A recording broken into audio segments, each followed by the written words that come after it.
Lincoln speaks in Augusta. One of your sledgehammer speeches will effect wonders, declared the man who invited Lincoln to attend the district convention held in Augusta on August 25, 1858.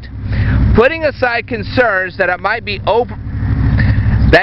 overcrowding his agenda for the Senate race against Stephen Douglas, their second debate was scheduled for 2 days later in Freeport.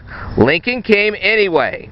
He arrived by train and spent the morning at the convention where local Republicans nominated friend Jackson Grimshaw for Congress. In the afternoon, he gave a campaign speech in John Catlin's Grove. Local organizers had promised Lincoln the tallest kind of a crowd, and he wasn't disappointed. Over 1,200 people stood listening in the rain. Reporters quipped that the crowd didn't come to hear a dry speaker, and he wasn't addressing a dry audience.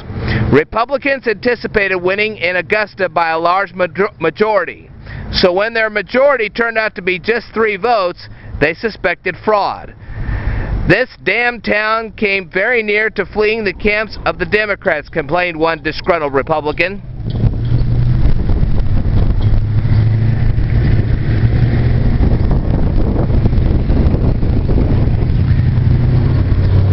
During his visit, Lincoln had a midday meal at the home of James Stark, consisting of Irish and sweet potatoes, honey, green beans, and peach cobbler.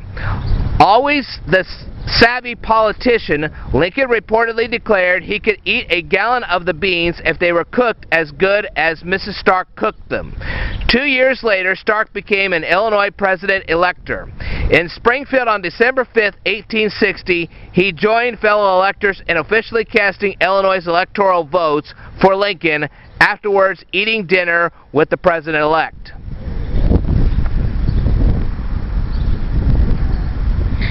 Lincoln nearly fell from the buggy that carried him through the crowded Augusta during his 1858 campaign visit.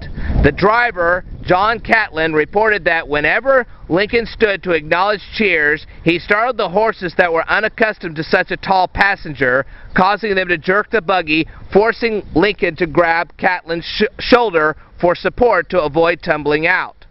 Local tradition holds that during his visit, Lincoln asked Augusta's black barber, Mr. Morrison, to shave him. Morrison's barbershop was in the basement of the old Pinckney building that in Lincoln's day stood at this very location, Pinckney Park. Morrison's greatest pride in life was that he had shaved the face of the man who later became known as the Great Emancipator.